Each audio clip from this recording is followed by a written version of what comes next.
G20 this year is also particularly important is that it stresses under India's leadership also the role of the private sector in many of the areas. For instance, in climate change, in the whole funding part of climate change, in SDGs, in pushing the SDG agenda. Where do you think, how do you see the reaction? You've been speaking to a lot of the global, top global corporations which have come to Delhi. How do you think the whole global corporate world is reacting to these things? So it's not, the first priority, as I said, is strong, sustainable, inclusive, balanced growth for the world. Because the world is in recession right now. It's not possible to grow without the private sector. Private sector has to be the driver. The corporates have to drive growth.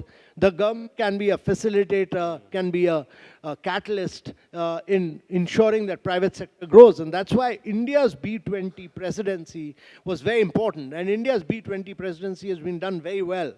The task force reports have been absolutely brilliant. They've produced some excellent results. They worked in partnership with the private sector, and they will really help to drive the growth story of India. That's very, very important. And therefore, we are truly believers that the private sector will be the key to the global growth story. And we strongly believe, like many other countries do, that we lay emphasis on private sector really driving production and productivity in the world. Essentially, that's important. The global value chains are important.